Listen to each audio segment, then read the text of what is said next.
Ahí estamos grabando. Ya. Bienvenidos a todos quienes están conectados en este taller. Como ustedes saben, la convocatoria era para poder reunirnos a conversar, ¿cierto?, sobre el uso de psicoestimulantes para el rendimiento académico, el estudio, todo lo que tiene que ver con la etapa universitaria. ¿Ya? Este es un taller organizado por la Dirección de Salud Estudiantil de la Universidad de Chile en conjunto con la Clínica Psiquiátrica Universitaria. Por lo tanto, hoy día nos acompañan Natalia Silva y Piero Maqueira, están acá conectados. Ellos son médicos que están realizando la beca de psiquiatría ya en el tercer año de formación en la Clínica Psiquiátrica Universitaria, que es CPU, ¿cierto? La sigla de la clínica. ¿Ya? Sin más introducción, entonces les dejo con Piero y con Natalia. Yo voy a estar conectada de todas maneras para poder ir mirando el chat, recogiendo las preguntas que pueden tener ustedes, estudiantes que están conectados, ¿cierto? En el taller.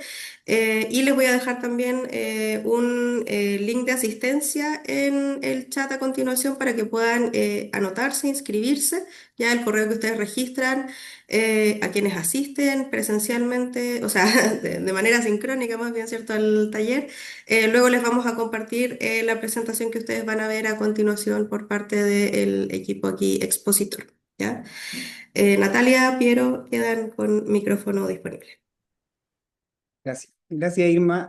Hola, buenas tardes a todos, compañeros. La idea de este taller es que podamos tener una conversación, ¿cierto? Que no sea tan solo expositiva. Las dudas que vayan saliendo las podemos ir respondiendo ya sea durante el desarrollo de la presentación o al final, que vamos a dejar igual un espacio para las preguntas.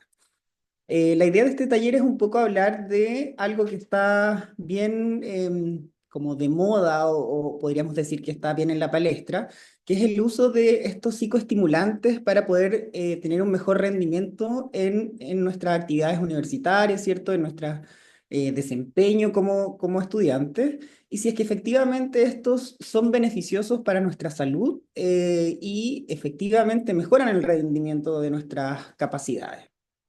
Entonces vamos a partir con una hoja de ruta donde vamos a hablar como a modo general qué son los psicoestimulantes, cuáles son los factores que están asociados actualmente al consumo de ellos, cuáles son los riesgos y los efectos adversos que tienen estos medicamentos y finalmente conversamos algunas estrategias que podríamos tener para poder tener una prevención, ¿cierto? Y poder tener un mejor rendimiento académico general.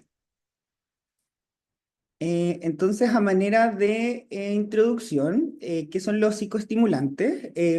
A definición son sustancias que van a actuar sobre nuestro sistema nervioso, aumentando la actividad del cerebro y en algunos casos mejorando de forma temporalmente la concentración, el estado de alerta y la energía. ¿Por qué hacemos hincapié que esto es en algunos casos? Porque estos medicamentos están prescritos para un grupo especial de la población que se inscriben dentro de ciertas patologías. Por ejemplo, el trastorno de déficit atencional, la narcolepsia, entre otras. ¿Ya? Dentro de los más comunes que encontramos, tenemos el metilfenidato, el modafinilo, su variante el armodafinilo y las anfetaminas, que son como las de uso más frecuente desde la parte médica. Em, vamos. Acá tenemos algunos ejemplos entonces de lo que estábamos comentando, de los que se comercializan actualmente. Tenemos el modafinilo, que es un promotor de la vigilia, usado principalmente en los pacientes con diagnóstico de narcolepsia. Y lo que hace este medicamento en el fondo es mejorar la alerta, que los pacientes puedan estar despiertos sin generar una mayor hiperactivación, ¿ya? Luego tenemos el metilfenidato, que es un medicamento que a nivel general aumenta la dopamina y la noradrenalina y por lo tanto mejora tanto la atención y el control impulsivo en el caso de los pacientes que tienen hiperactividad. Y la lisdexanfetamina, que tiene un efecto más sostenido en el tiempo de mejorar la concentración, por lo tanto tiene un efecto que es más prolongado, ¿ya? como es un medicamento que igual tiene un efecto más potente, también los efectos adversos, como vamos a ver más adelante, también son más frecuentes. Bueno, ¿cuál es la prevalencia de estos medicamentos a nivel de la población de ustedes, en el fondo, de nuestro grupo universitario? ¿Ya? Se ha estimado que en el fondo, a nivel mundial, la prevalencia de del consumo de estos medicamentos no ha variado mucho en los últimos 20 años. En general, se ve que el aumento del diagnóstico también de estas patologías, sobre todo del déficit atencional, ha hecho que la prescripción también sea mayor, ¿cierto? Como correlacionándolo con esto, con este diagnóstico. Pero sí, diversos estudios últimamente y investigaciones a nivel como periodística han mostrado este boom, por así decirlo, o como esta nueva moda de poder consumir estos medicamentos, especialmente en los periodos que uno está como más de estrés, ¿cierto? Como previo a las pruebas, los exámenes, donde generalmente vemos que estas pruebas, estos exámenes se juntan todos y uno tiene que tener como una alta carga de poder prepararse, de poder rendir para los exámenes. Y existen diversas presiones por parte de las familias, de nuestros compañeros, de nuestros académicos y sobre todo de nosotros mismos por poder rendir y poder tener un rendimiento exitoso en nuestras pruebas, ¿cierto? En Chile, precisamente el consumo con fines académicos no ha sido tan bien investigado como quisiéramos. Hay algunos artículos que muestran un poco, particularmente el uso de anfetaminas, ¿cierto? Como a nivel de Latinoamérica, pero a nivel país no hay tanta investigación. La última que se hizo como más organizada fue el 2014, ¿cierto? Que se publicó en esta revista médica, donde mostraba que había un porcentaje de estudiantes que sí declaraba haber consumido estimulantes sin una receta prescrita por médico, ¿ya? Ayer estuvimos viendo algunas preguntas que habían en relación al consumo de estos medicamentos y evidenciamos que varios compañeros, por cierto, por curiosidad o por acceso de otros compañeros, habían tenido la posibilidad de consumir estos medicamentos. Algunos con mayor o con menor efecto adverso, pero había muchas dudas en relación a si efectivamente estos medicamentos ayudaban a poder rendir mejor. ¿Sí? Em, yo voy a agregar algo, eso, quería agregar un poco algo en cuanto a lo que hablaba Piero de como estadísticas, como la cantidad de personas que consumen esto. Hay una encuesta que se hace en Chile que tiene relación como al consumo de drogas, pero sin indicación médica. Entendamos drogas no solo como la marihuana o la cocaína, sino también medicamentos. Y la última que se hizo, esta encuesta fue el 2022, era en su versión decimoquinta, y ahí lo que pesquisaron en esta encuesta, que es autorreporte, quiere decir que le pasan esto a la persona, ellos les contestan, no ponen nombre, no se identifica, solo queremos obtener como si consumen o no, y se obtenía que efectivamente el uso de los estimulantes sin receta médica se ha mantenido en las últimas 2 décadas. Eh, hay ciertas edades en donde es más frecuente al hacer la diferencia en edad, el rango más frecuente es entre los 19 y los 25 años, que calzaban menos con esta exposición universitaria, porque son las edades donde normalmente las personas irían como a la universidad y cumplirían como sus años académicos. Y la segunda edad que más lo utilizaría es el rango entre los 26 y 34, que también es como la continuidad de la edad previa. Y en cuanto a sexo, los hombres tienen una pequeña como prevalencia mayor en torno al consumo de estos fármacos sin prescripción médica, y también hicieron una diferencia relacionada al nivel socioeconómico, y se ve que aquellos que provienen del nivel socioeconómico alto también tienen mayor ingesta versus el nivel socioeconómico medio y bajo. Eso nomás como para aportar. Súper. Ya, entonces vamos a hablar un poquito de qué es lo que hace en el fondo que nosotros como estudiantes podamos tener el acceso a poder consumir estos medicamentos, ¿cierto? Sabiendo que son medicamentos que igual requieren una evaluación médica, ya vamos a hablar un poco de qué es lo que, por qué es necesaria en el fondo esta evaluación, pero qué es lo que hace que podamos tener el acceso al medicamento, ¿ya? Por un lado se ha visto que en la carga académica, el trabajo, las competencias, a veces vemos que está todo como junto, ¿cierto? Se nos unen los exámenes, la semana completa, entonces hay una gran presión por parte de lo académico por rendir, por tener unos buenos resultados, y eso hace que a veces uno quiera acceder a estos fármacos, ¿ya? El acceso también que hemos visto que a pesar de que estos medicamentos, como dijimos, requieren una receta incluso especial, que es una receta cheque, que se supervisa a nivel ministerial, que requiere cierto, un llenado especial, a diferencia de las recetas como estándar. Hemos visto que igual la disponibilidad de estos medicamentos, tanto a nivel de internet, ¿cierto? De las ferias, es accesible. Y esto hace que en el fondo, tal como lo relataban los estudiantes, se podía acceder a ello, no era como algo tan lejano. Y finalmente la percepción errónea de que estos medicamentos efectivamente van a generar un mayor rendimiento y hay una falta de información en relación a esto, ¿ya? Hay un riesgo que no es menor que vamos a conversar en relación al consumo de esta sustancia, y que en el fondo muchas veces no es algo que pasa sin mayor complicación.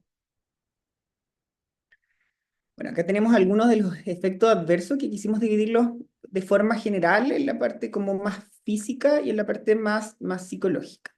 Uno de los efectos físicos más comunes tiene que ver con las alteraciones a nivel del ciclo de sueño y vigilia, ¿ya? Estos fármacos no es extraño que puedan causar en mayor o menor medida algún nivel de insomnio y bastante dificultad para poder dormir en la noche, ¿ya? Esto hace que donde tenemos que procesar en el fondo lo que aprendimos durante el día, mantener esta información y poder retenerla para el futuro, se ve alterado, ¿ya? Entonces, el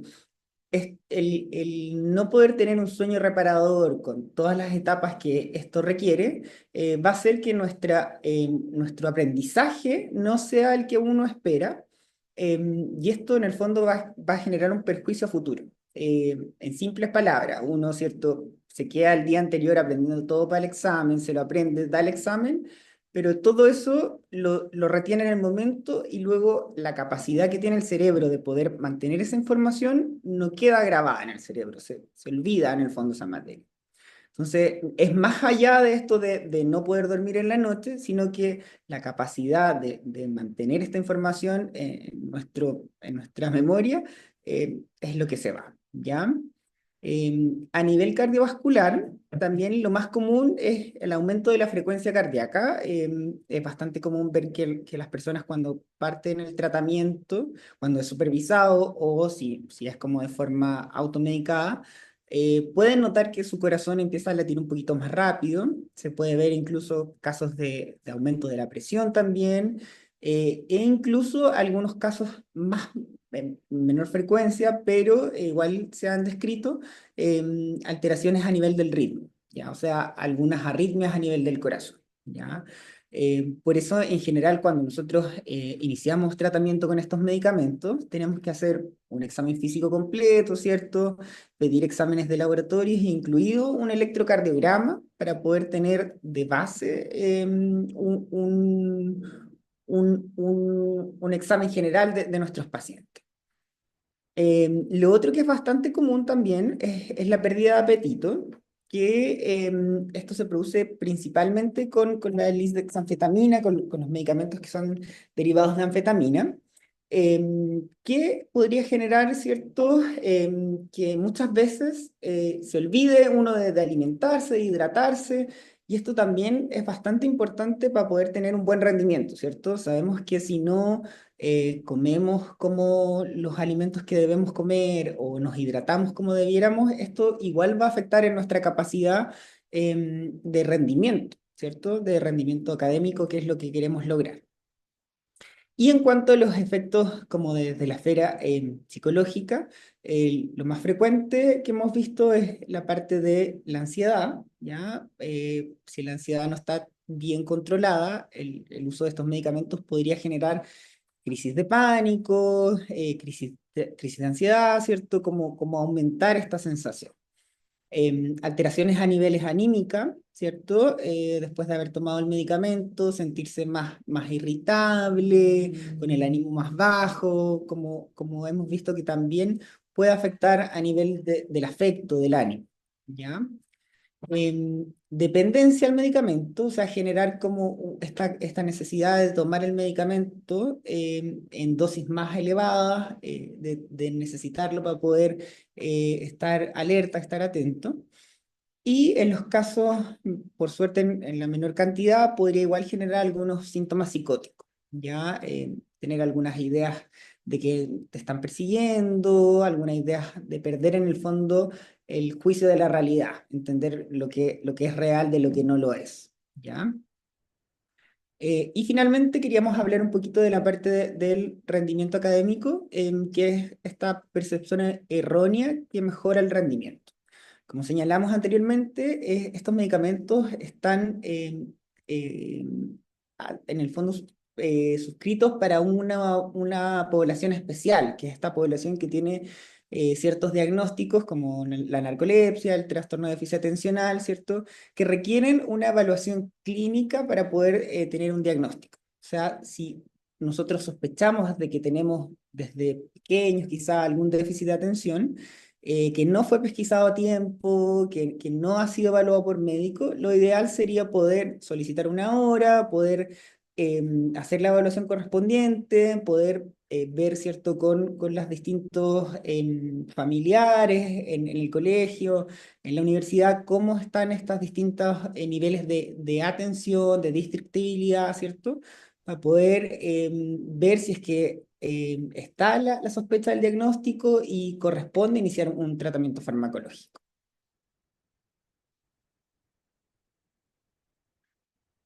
Ahora queremos hablar un poquito como de algunas estrategias que creemos que serían buenas para tener una prevención y una promoción adecuada para evitar el uso de estos fármacos, ¿ya? Primero es generar una buena educación y concientización sobre estos medicamentos, ¿ya? Como lo estamos haciendo ahora un poco, informar de que esta sustancia y de sus supuestos beneficios no es tan mágica como se cree.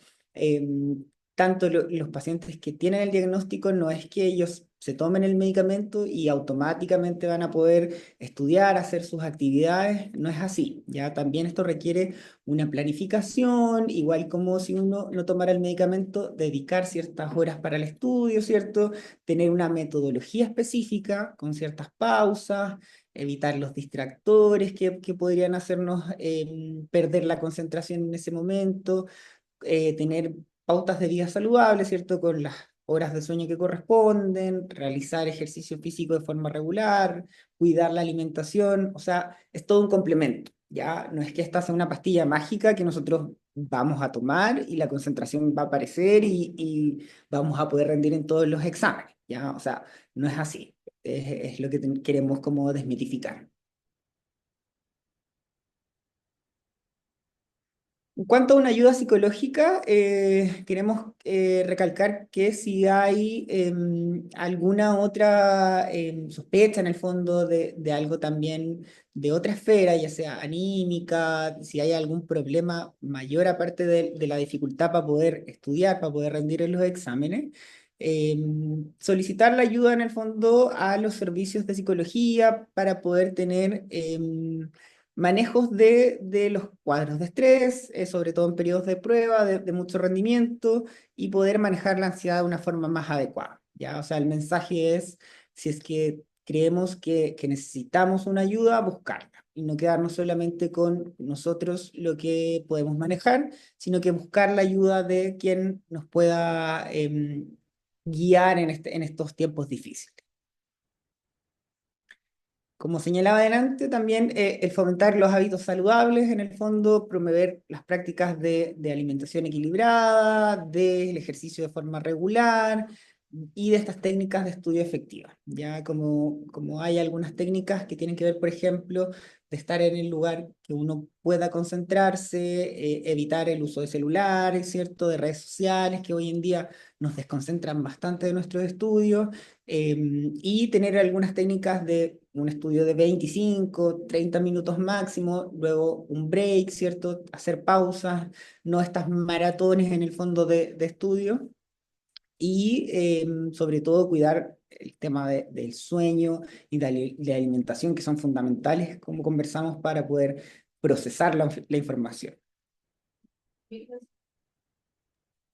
Sí, en realidad acá como comentar la importancia del ciclo del sueño-vigilia, que igual Piero ya lo comentó un poco, pero ¿por qué lo quiero recalcar? Porque muchas veces también está ese mito de como si no estudio, me tomo el medicamento y paso de largo toda la noche, mañana voy a rendir muy bien. Em, primero, lo primero es reforzar en realidad que el medicamento no es un medicamento para la memoria. Entonces, es un medio que mejora la atención, pero no va a hacer que nosotros fijemos lo que estamos estudiando. Entonces, ¿qué es lo que permite que uno fije? Es el sueño, y el sueño tiene etapas. ¿Ya? Pareciera que fuera solo como una gran etapa, pero en realidad tiene etapas, y hay una etapa que se llama como el sueño de movimiento ocular rápido, donde los ojos tienen ese movimiento y el resto del cuerpo está en un estado en el que no se mueve, están como todos los músculos relajados, y es precisamente en esa parte del sueño profundo donde se puede fijar la materia que uno está aprendiendo durante el día, los acontecimientos que pasan durante el día. Entonces, por eso es tan fundamental esto como pilar. O sea, si yo no tengo la capacidad de tener un sueño que me permite el descanso y que me permite fijar la materia, por más que me tome todo el psicoestimulante del mundo, el rendimiento tampoco va a ser el óptimo, porque necesito que eso se fije. Entonces, un poco como para resaltar la importancia de algo que a veces no se le mide como la importancia, ¿no? Si puedo dormir menos, como que se da harto, que se trata de sacrificar el sueño a costa de otras cosas, pero en realidad es fundamental en todo lo que es el proceso del estudio. Y generalmente las curvas muestran eso. Los estudiantes en los primeros años es donde más tienen como un funcionamiento quizás más desorganizado, donde se acuestan hasta muy tarde y tratan de estudiar hasta muy tarde, pero se ve que la medida en que se madura un poco el proceso como de aprendizaje y que van como comprendiendo un poco la importancia de esto de una forma casi intuitiva, ni siquiera es porque vayan al médico, pero generalmente los estudiantes que llevan cursos más superiores o los estudiantes de posgrado, diplomado, magíster, etcétera, se ve cómo toman conciencia de esto y tienen muchos mejores hábitos de sueño que un estudiante de primero o segundo año, que le van tomando como el peso. Así que eso.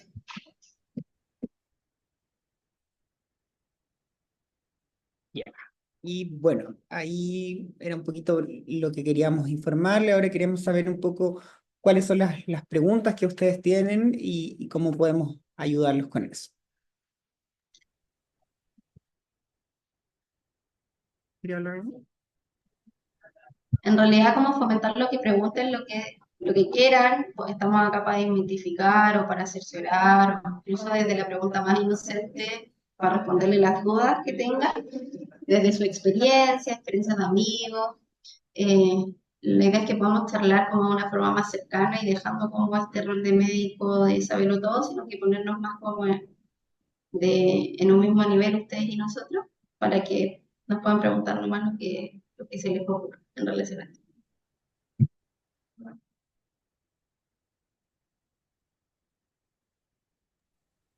Ahí aparece una pregunta en el chat. Nos escribe un estudiante que señala qué impacto tienen los psicoestimulantes en un estudiante que es autista.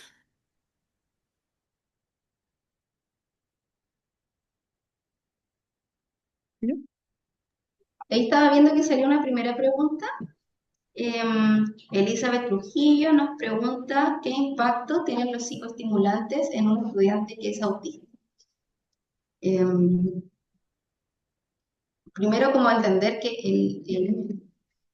ahora está bien en boga todo lo que es el autismo y entenderlo en realidad como más que una patología, una condición. Es como un cerebro que funciona de una forma particular, en donde es un cerebro que es mucho más rígido, tienen ciertas como una estructura bien repetitiva y es eso lo que finalmente les permite como compensar a veces muchas dificultades que hay en esto del tratar con otros o el tratar con, no sé, distintas texturas, ruidos, que es como lo más popular que tienen los pacientes o las personas que son de este espectro. Pero dentro de las quejas que ellos manifiestan, a veces está la queja como el poder focalizar la atención. Entonces, no es algo que utilicemos de rutina a las personas que vienen por autismo. No, no es como es autista y tenemos que usar un psicoestimulante. Cuando hay una manifestación clínica, es decir, síntomas de dificultad para poder mantener o focalizar la atención, o tienen una problemática por ejemplo, la planificación, la ejecución de muchas actividades, eh, o tienen marcada somnolencia durante el día, es algo que utilizamos, ¿ya? Entonces, en el fondo no es algo que usemos solo porque es autista, sino que tiene que tener una sintomatología asociada al autismo y al igual que todos los pacientes, si pesquisamos y si lo tratamos, van a mejor. Ahora, la particularidad es que a veces hay que tener cuidado porque el espectro autista, cuando es muy severo es una enfermedad que en realidad la catalogamos de enfermedad porque le impide muchas actividades, no son muy sintomáticos, están más propensos a tener cuadros como incluso psicóticos. Entonces no es algo que nosotros ocupamos de entrada por lo mismo, porque hay ciertos pacientes que tienen la condición de autismo que son más vulnerables a tener psicosis y en esos pacientes no usamos o tratamos de evitar al máximo los psicoestimulantes. Entonces, como conclusión, dos cosas.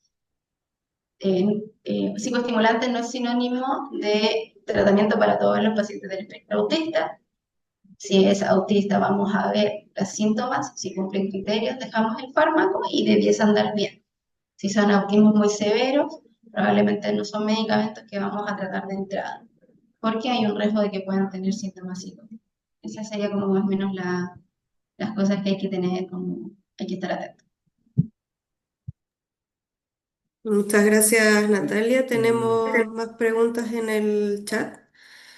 Nos pregunta Bárbara, dice, tengo una pregunta sobre el dato de la prevalencia. ¿Este estudio tiene algún desglose del tipo de estudiante que tiende más a esta automedicación con psicofármacos? ¿Hay alguna tendencia por tipo de carrera, género, etcétera?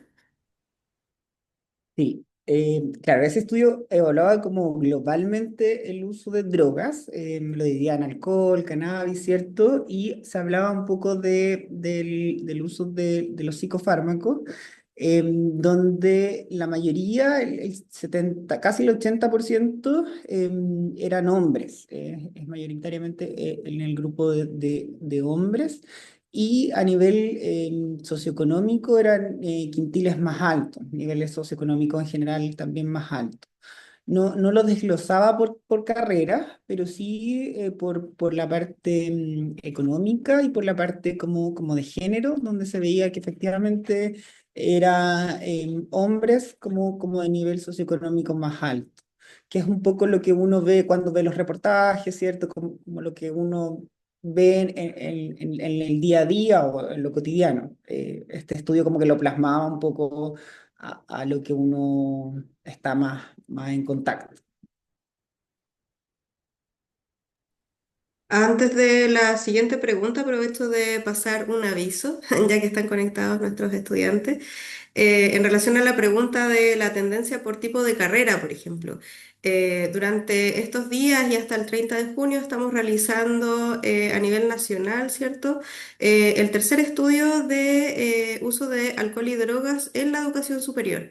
Ya es una encuesta que realiza el Servicio Nacional de Prevención y Rehabilitación de Drogas y Alcohol, SENDA, con N, por si acaso, que está el SENDA antiguo, ¿cierto?, de la universidad actual Dirección de Salud Estudiantil, y en este estudio se busca recoger esta caracterización en relación al uso de sustancias, eh, y vamos a poder tener información en relación a el uso en la población universitaria. No vamos a tener el desglose por carrera, pero en nuestra universidad sí vamos a poder tener una data por campus, que también nos permite conocer un poco más el fenómeno dentro de nuestra casa de estudio y también en base a eso aportar a la política pública, pero también a la implementación de acciones en nuestra propia comunidad universitaria. Así que impulsarles a poder contestar dicho estudio que está en las redes sociales de la Dirección de Salud Estudiantil, de la Vicerrectoría de Asuntos Estudiantiles y Comunitarios, de las facultades y a través de correo se les está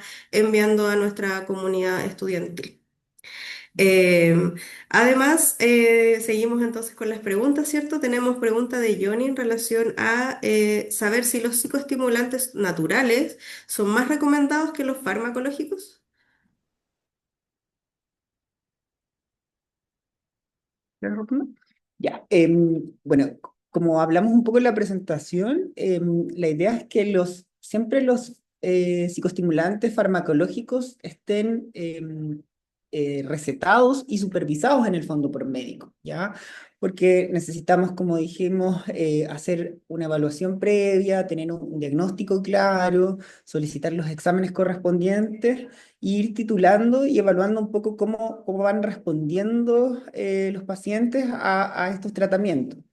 Ahora, entendemos como psicoestimulantes naturales, cafeína, el té, ¿cierto? Ginkgo biloba se ocupa harto, igual ahora el omega 3. Estos se pueden usar porque, claro, no tienen la prescripción, pero siempre que sean dosis en el fondo pequeñas, en horarios, tal como dijimos, temprano, para evitar esto que conversábamos, alterar el ciclo sueño-vigilia. Entonces, por ejemplo, el café, se recomienda que las dosis sean una, máximo dos tazas durante el día, antes de las 3 de la tarde, para poder no tener que generar una alteración a nivel del ciclo sueño-vigilia, ¿cierto? Entonces, son más recomendados, diríamos que son en el fondo en escenarios distintos, y siempre que sean en las dosis como mínimas y no en un exceso en el fondo de estos psicoestimulantes. Súper, muchas gracias. Aprovechando también compartirle a nuestros estudiantes, nuestras y nuestros estudiantes conectados, que en la página web concienciasaludable.uchile.cl tenemos un artículo educativo sobre el cuidado del sueño, donde está el taller que hicimos también con otros becados, ¿cierto?, de la Clínica Psiquiátrica Universitaria hace unas semanas atrás, por si quieren profundizar también en las recomendaciones sobre cuidado del sueño. Seguimos con las preguntas. Raúl pone en el chat. Llevo tomando psicoestimulantes desde pequeño por diagnóstico de déficit atencional. ¿Puede haber repercusiones físicas o mentales a futuro y es necesario un descanso de los psicoestimulantes, por ejemplo, el fin de semana? Hola Raúl, gracias por la pregunta. Mira, respecto a las repercusiones, si el diagnóstico del TDAH está bien hecho y ha habido en general una buena respuesta al psicoestimulante, en realidad a largo plazo, grandes repercusiones mentales no. O sea, no es como que si en principio genera ansiedad, de años después lo va a generar. No.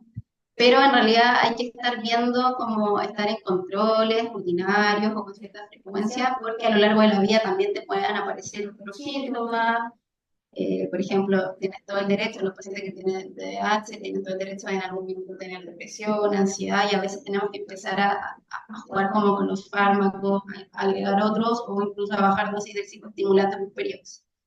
Entonces, que per se el psicoestimulante genere algo mental a largo plazo o genere alguna repercusión mental en el futuro, realmente no hemos visto como per se.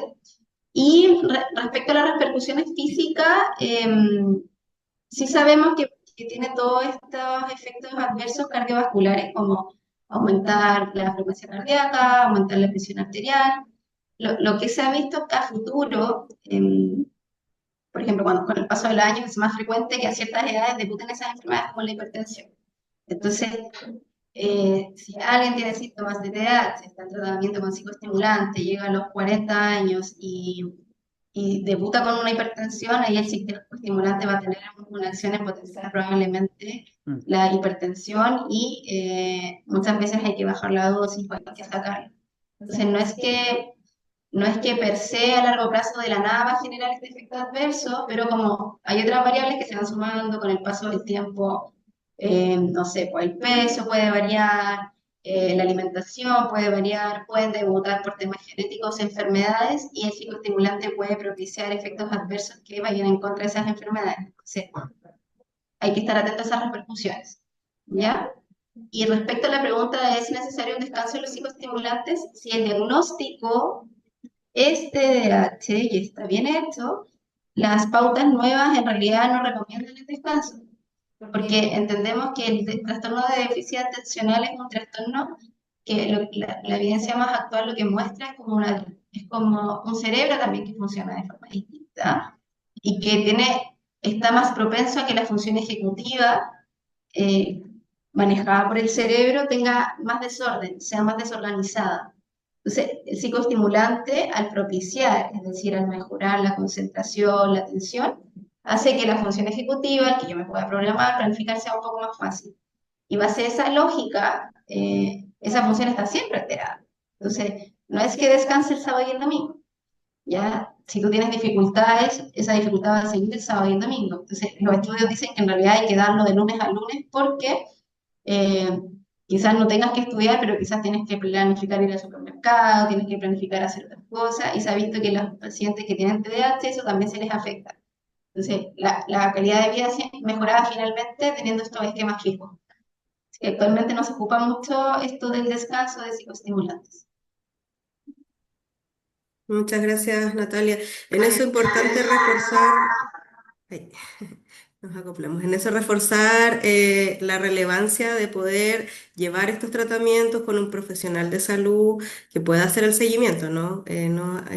Automedicarse porque conlleva riesgos que es importante poder ir monitoreando, ¿ya? Elizabeth nos pregunta en el chat, ¿qué diferencia hay entre fármaco, psicofármaco y droga?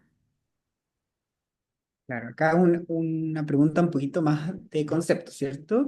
En el fondo, el fármaco es cualquier sustancia que al introducirse en el cuerpo generaría una alteración en algún proceso biológico, ¿ya?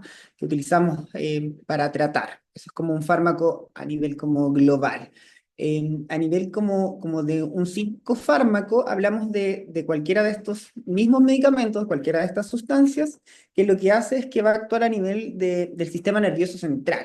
¿Ya? Y nosotros en psiquiatría tenemos distintos medicamentos, antidepresivos, estabilizadores del ánimo, antipsicóticos, ansiolíticos. Hablamos que como que todo este grupo de medicamentos corresponden a los psicofármacos. Y bueno, una droga por definición, en el uso como un poquito más amplio, como más social, se entiende como una sustancia, ya sea de origen natural o sintético, que va a alterar un poco las funciones del organismo. ¿Ya? Se usa bastante como en la parte farmacológica droga como para el componente del fármaco, por así decirlo, como desde la parte ya más de química. Pero entendemos obviamente que en la parte como más social se entiende una droga como una sustancia que provoca en el fondo una alteración a nivel biológica y esto genera algunos síntomas a nivel físico.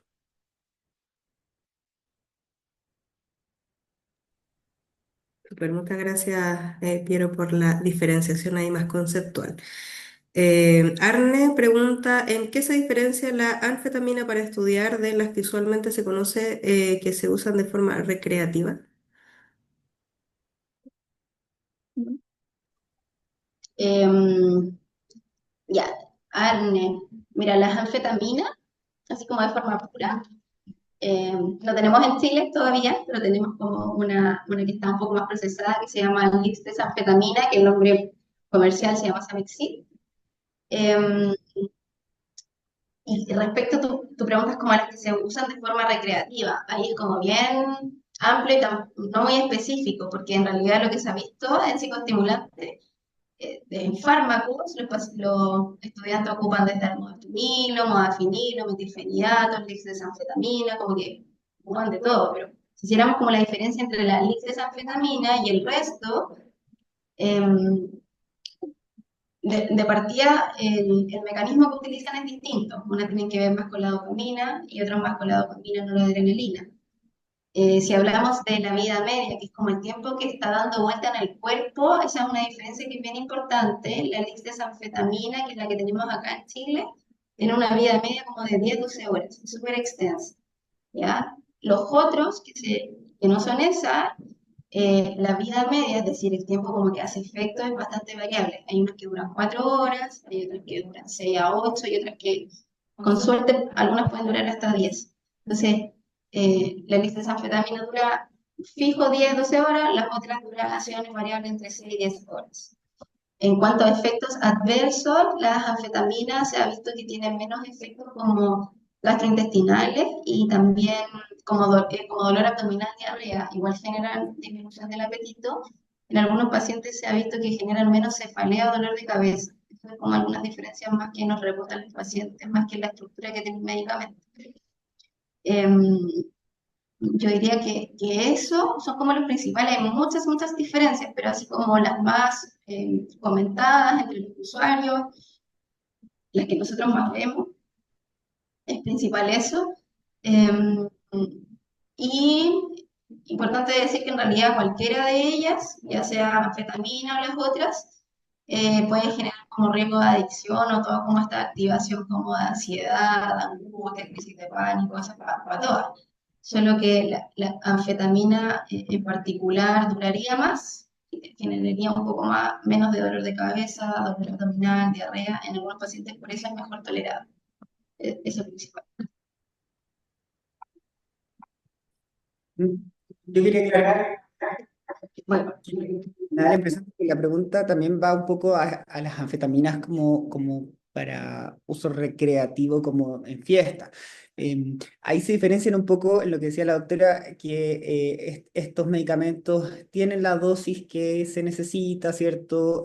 Sabemos que es el componente y que lo estamos utilizando con un fin terapéutico.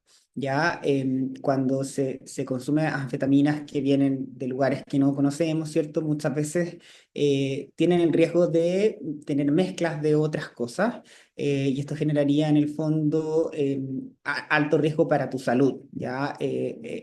Por suerte hoy en Chile todavía no han llegado algunas drogas que están mezclándolas, ¿cierto? Y que se ha visto, por ejemplo, el uso de fentanilo y que esto podría llevar a cuadros de falla respiratoria. Y en Estados Unidos se está viendo harto las mezclas de estas drogas, lo que ha llevado a que mucha gente fallezca producto del consumo de drogas recreativas. Entonces, fundamentalmente se debe a la pureza del excipiente, a que en una anfetamina que está regulada sabemos que es eso lo que estamos consumiendo, a diferencia de estas otras drogas que generalmente no sabemos el origen de dónde vienen, ni con qué mezclas nos vamos a encontrar, ¿cierto? Entonces, esa yo creo que sería como la principal diferencia. Muchas gracias, Piero y Natalia, por la respuesta bien integral en relación, yo creo, a lo que estaba apuntando Arne en su pregunta. Tenemos otra pregunta más bien conceptual. Javiera quiere saber la diferencia entre los psicofármacos de los psicotrópicos. Súper. Sí, un poco lo que hablábamos antes de cuál era la diferencia entre fármaco, psicofármaco y droga. Los psicofármacos en el fondo es como un concepto más legal. Los psicofármacos están regularizados, ¿cierto? Tienen una prescripción médica, se usan bajo un fin terapéutico, a diferencia de los psicotrópicos que englobarían un poco todos las sustancias que se utilizarían para generar alguna alteración. Entonces, dentro de los psicotrópicos también estaría, por ejemplo, el LSD, el MDMA, como los distintos drogas que no son legales. Entonces, esa es como la diferencia. Los psicofármacos tendrían una regulación, mientras que los psicotrópicos involucrarían como todas estas drogas. Súper. Y tenemos una última pregunta por ahora, si es que alguien quiere preguntar algo más, por favor, libertad de hacerlo. De Raúl, pregunta, ¿a quién es mejor acudir para controles de psicofármacos, neurología o psiquiatría? ¿De qué depende? Voy a contestar. Em, si yo tengo la sospecha, um, o creo que es algo solo de trastorno de déficit funcional y nada más, ahí eso me orienta como podría ir a neurólogo, ¿ya? Si yo no tengo la claridad, en realidad podría ir a cualquiera de los dos. Se supone que los dos profesionales están capacitados para tratar este TDAH, pero si se pesquisa algo, por ejemplo, de la esfera de psiquiatría, el neurólogo generalmente nos deriva al paciente. Así como creo que puede tener, no sé, un trastorno de ansiedad, creo que puede tener un cuadro depresivo de base, y generalmente nos llegan pacientes derivados por neurólogo. Y lo otro que es importante, que lo dijo primero al principio, si mal no recuerdo, em, generalmente siempre se les piden como exámenes generales, porque a veces también llegan como no es solo déficit atencional y se nos olvida que en realidad aparte de la mente tenemos cuerpo y que hay enfermedades como, no sé, problemas de la tiroides que pueden manifestarse con síntomas comunes como el déficit atencional. Pero si respondo como la pregunta de forma más fácil, podrías ir a cualquiera de los dos. Los dos están capacitados para tratar esta sintomatología, los dos están capacitados para hacer el diagnóstico y los dos están capacitados para poder ver qué hay debajo de ese diagnóstico y si es necesario hacer algo más. Por ejemplo, si es algo psiquiátrico, el neurólogo lo va a derivar. Si es algo que él cree que puede tratar, probablemente lo va a tratar y si no, nos van a derivar. Pero cualquiera de los dos. Muchas gracias, dice Raúl. Todos los estudiantes que fueron preguntando también iban agradeciendo en el chat. No hay más preguntas. No sé si alguien quiere dejar la última pregunta. Mientras tanto, aprovecho de compartirles que en el chat está el formulario para que registren su asistencia. Recuerden que a los correos que ustedes registren en dicho formulario les vamos a enviar la presentación que compartieron nuestros expositores el día de hoy. Y también está en el chat un link para que puedan evaluar de manera anónima y voluntaria, ¿cierto?, el taller al que están asistiendo el día de hoy. Parece que no tenemos más preguntas, así que agradecer a Natalia, a Piero por el maravilloso, enriquecedor taller que tuvimos hoy día. Muy importante manejar esta información, ¿cierto? Tener nociones de la relevancia de que es importante acudir a los profesionales, ¿cierto? Especialistas para poder evaluar la situación caso a caso, ir monitoreando los tratamientos. ¿Ya? Aparecieron un par de preguntitas acá en el chat, así que Elisa pregunta si el taller de sueño quedó grabado. Sí, quedó grabado, está disponible en el menú psicoeducación de la página web concienciasaludable.uchile.cl. ¿Ya? Como ustedes registran su asistencia a ese correo, cuando les envíe la presentación que estamos viendo hoy día, les voy a compartir también la página web para que puedan mirar el otro taller que está disponible también esa grabación, ¿ya? Y en unas semanas más vamos a tener la grabación de este taller disponible en la web también, ¿ya? Y Raúl pregunta respecto a los ciclos de sueño, ¿cuál es la forma de saber cuánto debo dormir? A propósito que se mencionaron, ¿cierto?, la importancia de cuidar nuestro sueño.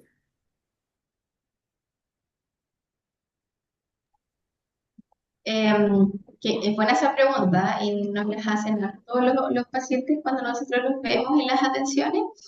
Em, a modo general hay ciertas como horas establecidas, como promedio de horas establecidas según edades. Ya, por ejemplo, se sabe que los bebés cuando recién nacen pueden dormir entre 14 a 18 horas, o sea, la mayor parte de su día y de la acción que tienen que hacer para poder crecer y que se les desarrolle el cerebro es dormir. A la medida que vamos creciendo, eso va bajando.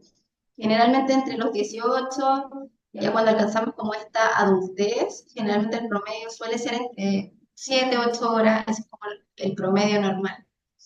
Y ya la vejez eso baja, 5 6 horas. Ya eso es como lo establecido, la norma estándar. Entonces nosotros cuando vemos cómo debiese dormir un paciente o una persona, nos fijamos en esa norma estándar, ese es como nuestro parámetro, pero también según la historia del propio paciente. Hay gente que tiene como cierta estructura en su sueño. Por ejemplo, no, en mi familia todos dormimos poco. o no, en mi familia todos dormimos harto, y que hay un componente genético. Entonces nos fijamos un poco cómo funciona también la familia y también nos fijamos cómo suele ser su funcionamiento habitual. Entonces les preguntamos, ¿cuánto estás durmiendo ahora? ¿Cuánto dormías en época de estrés? ¿Cuándo no duermes? ¿Cómo duermes en época de no estrés? Como para ver cómo va variando el sueño. Y según eso sacamos un promedio. Si uno pudiese responder la pregunta de forma simple, generalmente a esta edad, entre 20, 18, 20 y los 30 años debiesen dormir entre 7, 8 horas. Eso es lo ideal. Como sin conocer todos los otros antecedentes, ese debiese ser más o menos lo ideal. Y la consideración, que es importante, el cerebro funciona con un funcionamiento que se llama circadiano. ¿Qué quiere decir eso? Tenemos que descansar en la oscuridad y somos animales, somos una especie que debe estar en vigilia con la luz. Ya así está estructurada nuestra forma de funcionar en nuestro cerebro.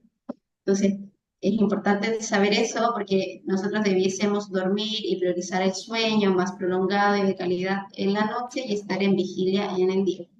¿Qué pasa si por ABC motivo yo en la noche, no sé, me quedo un día estudiando hasta un poco más tarde o tengo una fiesta y me acuesto, no sé, a las 4 de la mañana?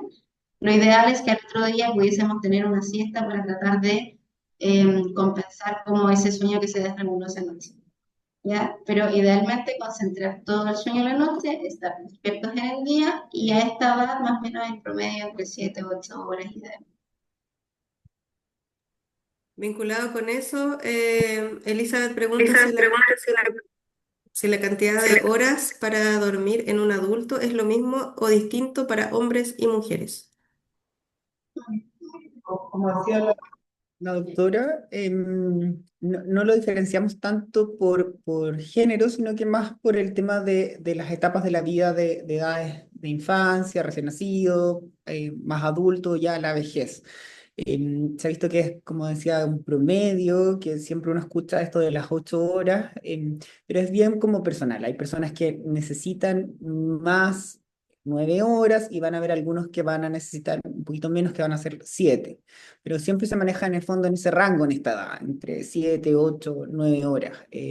Nunca es menos de eso y tampoco es bueno dormir más de esas horas.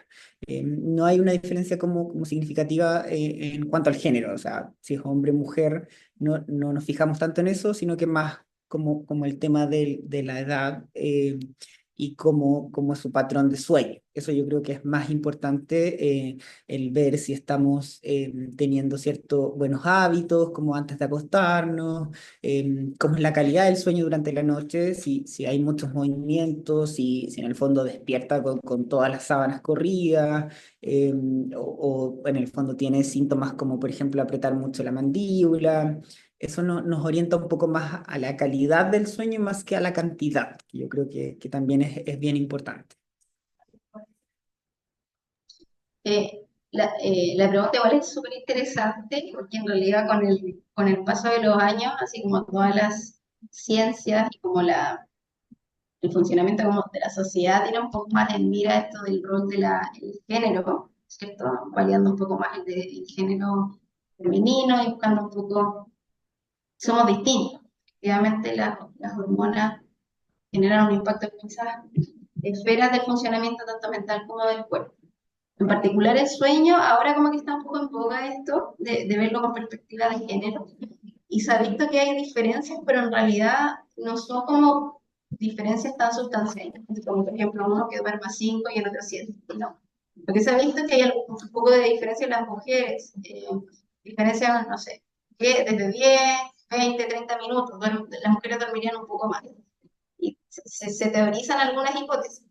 Dentro de las hipótesis, algunas plantean que el cerebro de la mujer tendría como mayor gasto como eh, catabólico, que es como estos procesos que están activamente como gastando la energía que nos da el cuerpo. Parece que las mujeres tendríamos ese proceso un poco más acelerado, estaríamos más con energía desde el punto de vista cerebral.